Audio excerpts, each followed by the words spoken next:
What's up, guys? This is a continuation from last video. We're gonna do directions so we can move our rectangle like that, something like this. So I'm gonna explain as I'm typing it. So we're gonna make an enum class. Still here, an enum class, and we're gonna name it directions. And what we're going to do is we're going to make it so. And there you go. Everyone wants to think of something else. So what we're going to do is if we press like up or down or left or right, we're gonna go to a direction that we specified to go to. So we press up, we're gonna go up. Press down, we're gonna go down. We press left, we're gonna go left. Press right, we're gonna go right. And drink some coffee. I need to get more coffee. And if you don't know, you can also use an enum, but I'm gonna use an enum class because we're in C++. And if you don't know much about enums, basically like the variable, I think it is a variable that we have here. By default, it's gonna be 0, 1, 2, 3, unless you specify something. So if I say something like 0.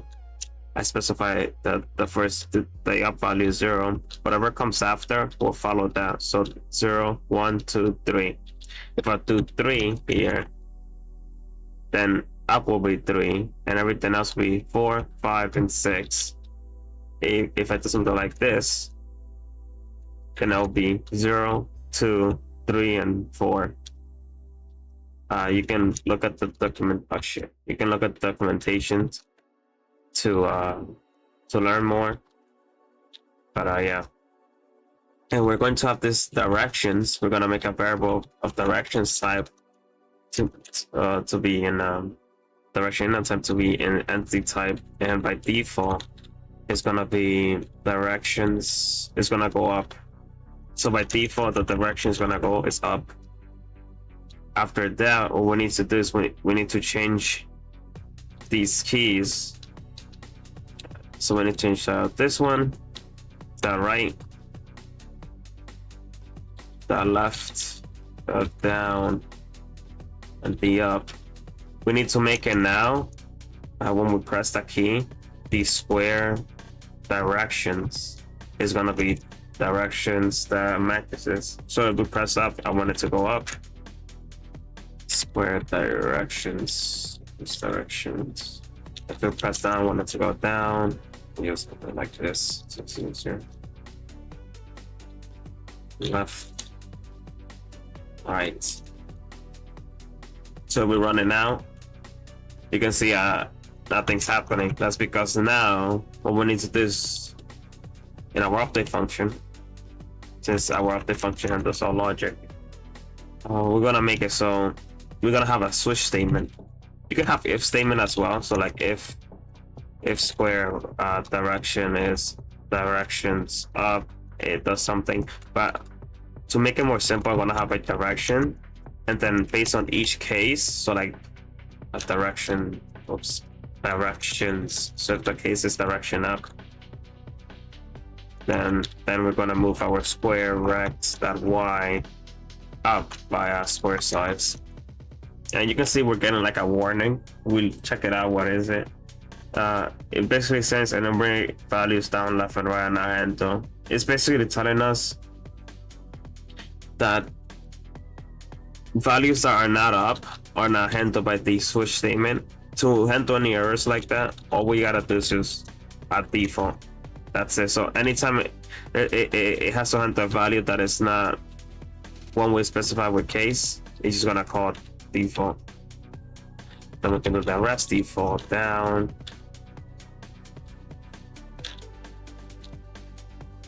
Something like that. Left, right, and specify each up here.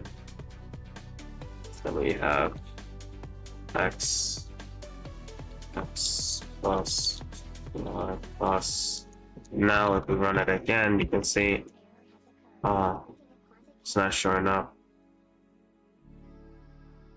So the reason why it's not showing up is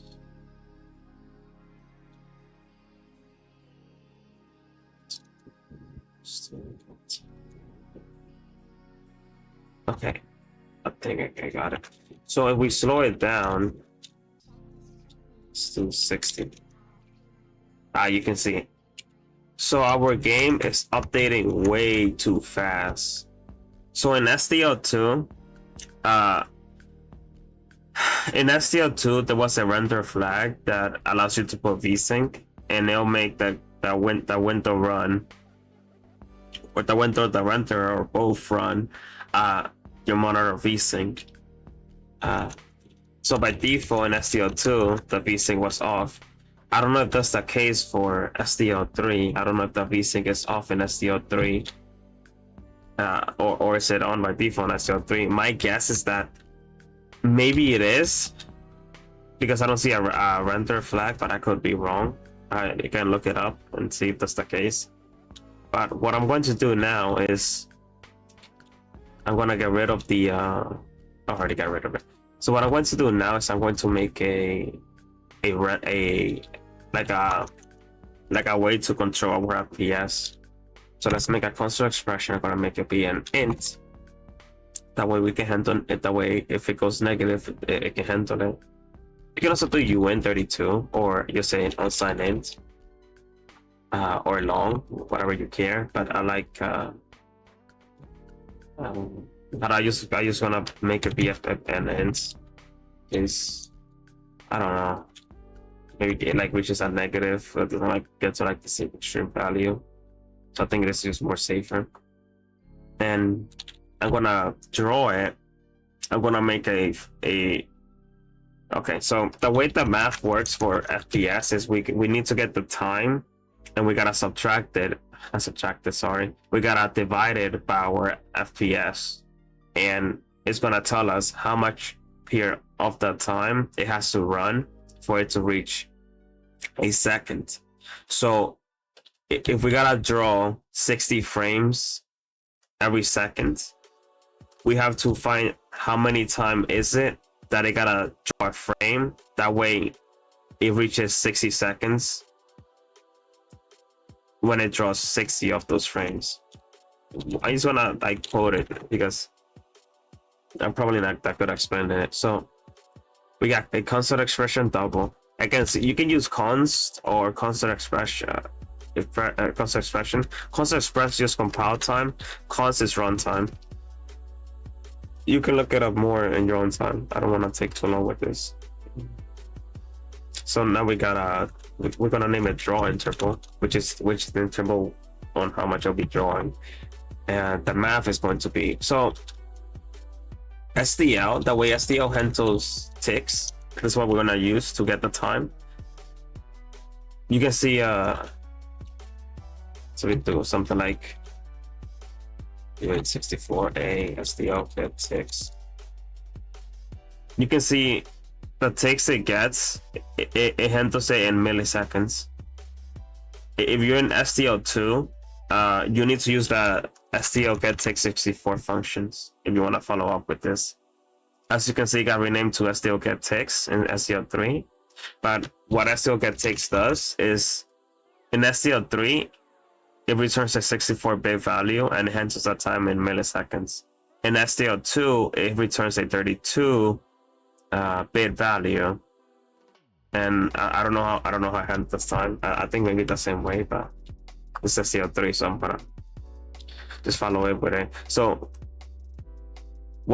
how many seconds is a millisecond? A millisecond is a thousandth of a second. So every thousandth of a millisecond is a second. You can even like Google it, so you can have something like Google and put something like how much is a millisecond? It's how much is a second in millisecond? And you can see it's 1,000 millisecond.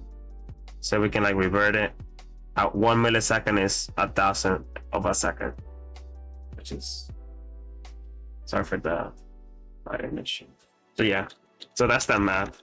So what we gotta do is I'm gonna even show the calculator. So 1000 divided by 60.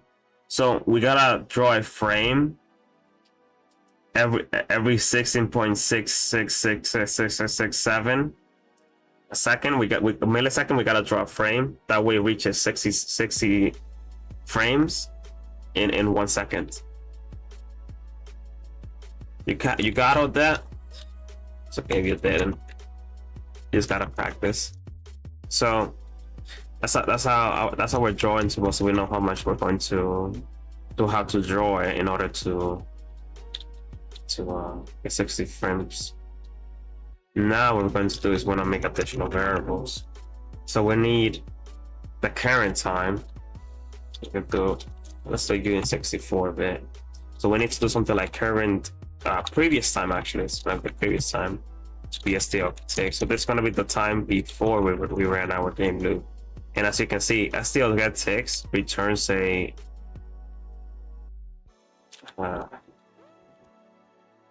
that's in short. So as we saw before, it returns a UN64, which is basically an unsigned long.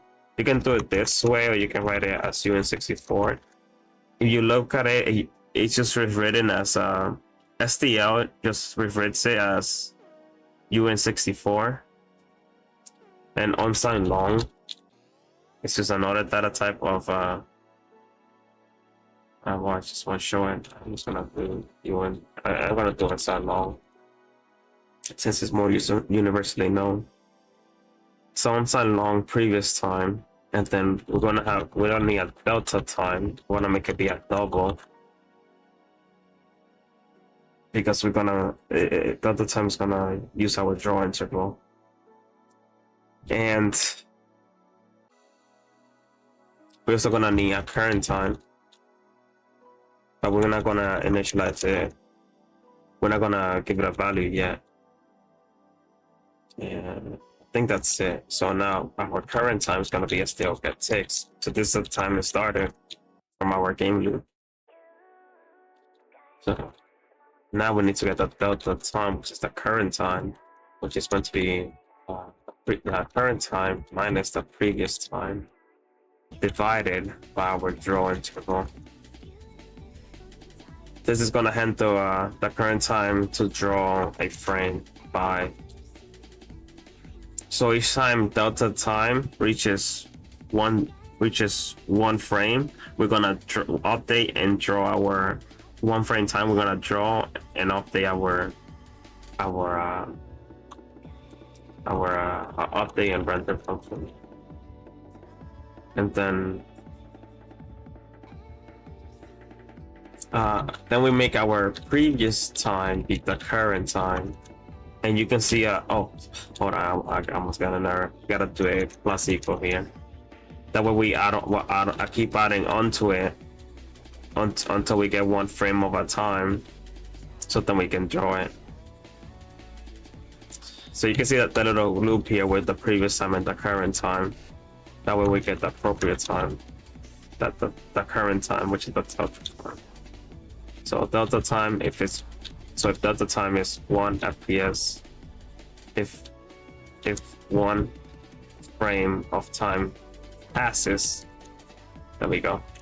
Then we want to draw. We want to update, and then we want to draw and present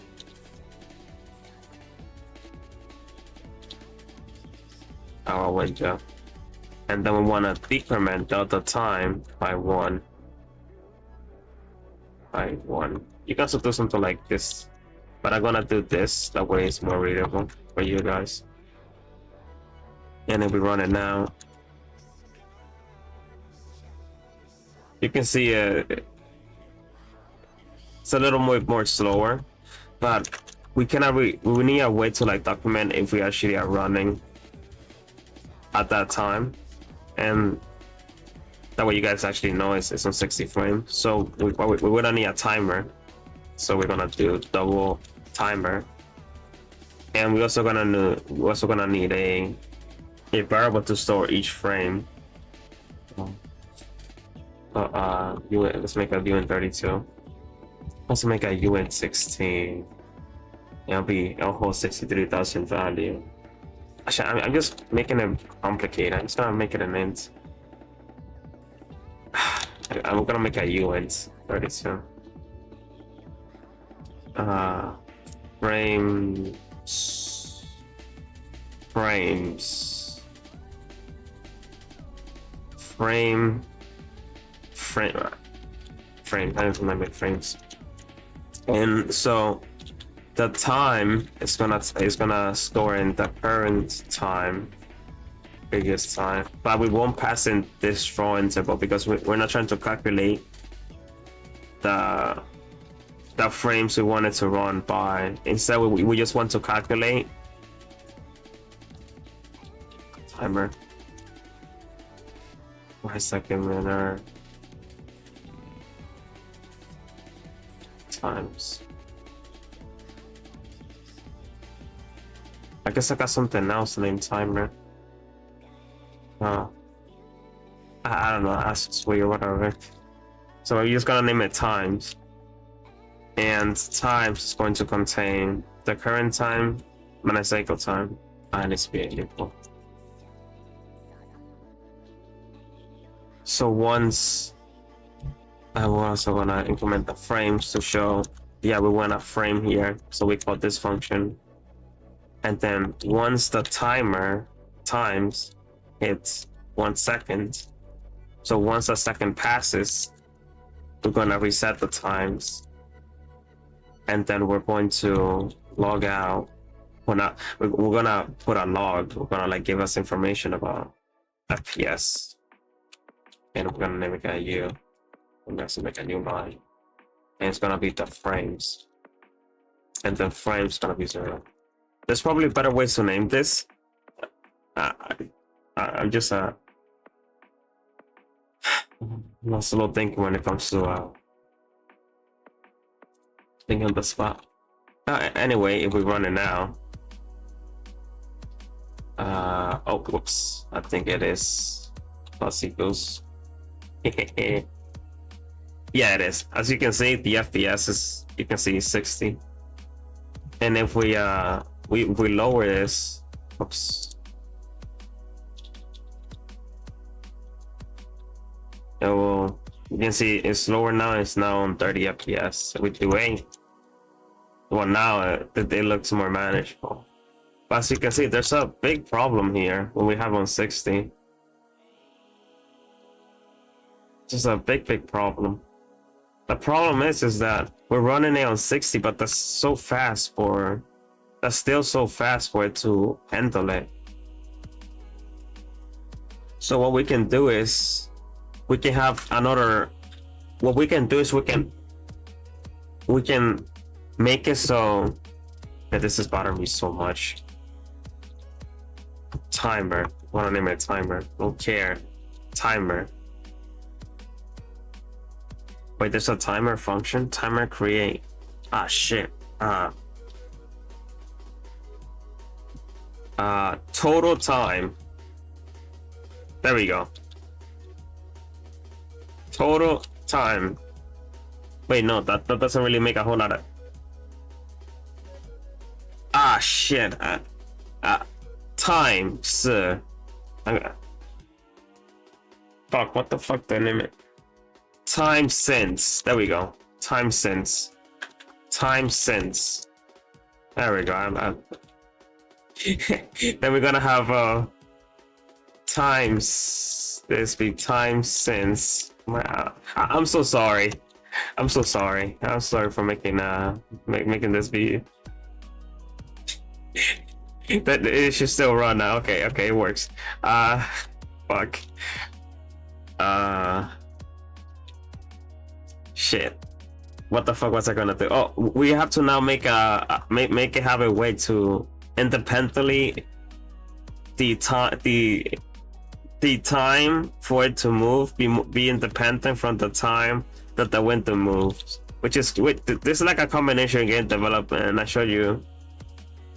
Hey, I'm no expert. I never worked in the industry. I'm just like a well, I don't want to say loser. I think in today's era that word I think it's just worse than it was in like in the 2010s.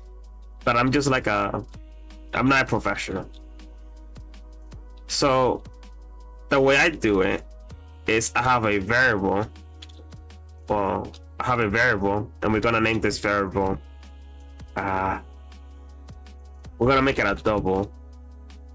Times since moved. Yes.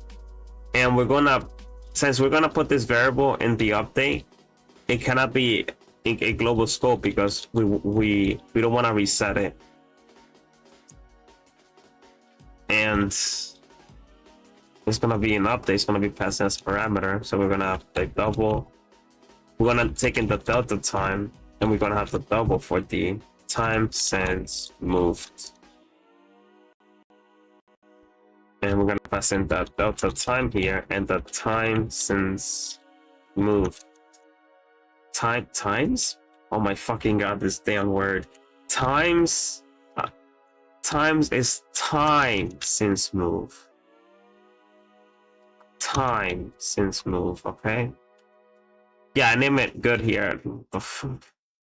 And now we gotta pass in the variable in here in our update. Double delta time and the double. I'm gonna reference it. Time since moved. Okay, and in here we're gonna have time since. Oh, whoa, sorry, got ahead of myself. Time since move is gonna increment based on the time, and if the time since move is greater than, I don't know, let's say 8 frames. So if 8 frames passed, then we're gonna move. Whoa, it's really fucking fast. So let's do, I don't know, like 60 frames pass. If a second passes, we're gonna move. There you go. So what we can do is equals, let's do 60 again. It should be more proper. So you can see the minute that it starts logging, that's when it moves, because that's 60 seconds, which is how much of a second we're moving by. And we can lower this to like 8, and it'll be fast. Now you can see we still have the same issue after time passes. That's because we haven't reset our time since move. So we gotta reset it, and then you'll see. Look at that. So now our window and render is running at 60 frames, and our rectangle, our square, is only moving every eighth of a frame. Every 8 frame. So our time is just handled so differently, and so our time, the way we're handling time, is just much more diverse, which is great. So we have more control, and instead of making that be a number, we can just store in a variable, and the variable can be something like, let's do it here. It can be something like constant expression UN32. Let's make it a UNA. It doesn't have to be a big value. Let's make it a UN16, and let's make it be FPS is an int, so let's just make it be an int. Actually, a float will makes more sense. Let's make it be a float. Square time speed. Actually, that would make sense. Square speed, we can name it, or we can name it square move speed. It's a good one. We can make it be 8. Look at that. I'm getting better. I'm getting better at naming. I'm getting much better. And we can have here, the fuck did I name it? Square move speed. And now, look at that. Holy shit, that's fucking amazing. Look at that. And now we can have 16. You can see it was much lower. 60, so we gotta move every second. So every second is when we're moving. I mean, if you want to move every second, you can just make this be the FPS. We obviously have the FPS at the bottom, so we can just have it here. Actually, since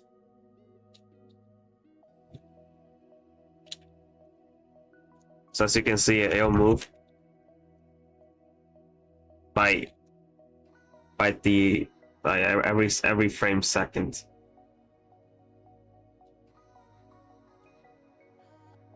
Man, look at that. That's slow as fuck. And because it's so slow, we're gonna lower it. So you guys make FPS 2, so it can be half a second. So it'll be 30 frames, it'll be moving 30 frames. And just independently, we're just handling well. Look at that. It just, yeah, this is great. I want to make me a little faster though. Oops. There we go.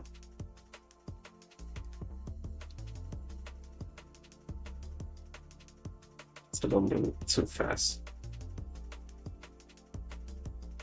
Yeah. So, yeah, that's how we handle. We're gonna handle frames.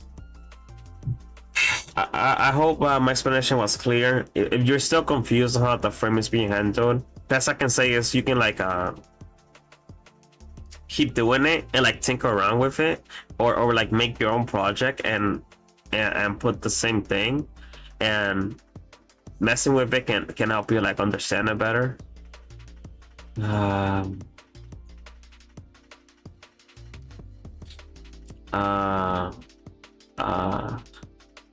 What can I say? Me personally, I'm not. By the way, this is just me talking. Like we're like I already like did what we were here to do. If you want, you can go to another video or check out my other videos. Yeah, I'm not that good with time and frames in programming. I learned this like a year ago. And in fact, when making the video, I was like slowly trying to like grasp what the fuck is that I need to do, because it's a little confusing, and I hope I explained it well. So yeah, that's about it. I'm not gonna slow any more time. Next video, I'm gonna do linked lists. I hope you can see what I'm trying to develop by doing like this whole little mini thing.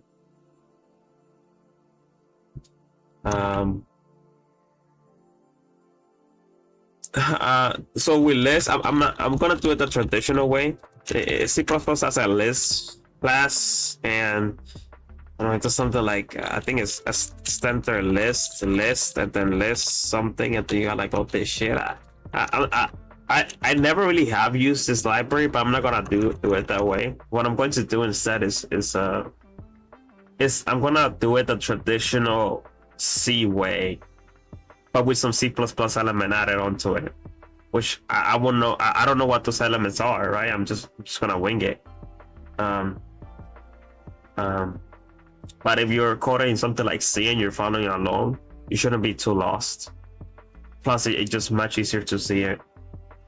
So stay tuned for that.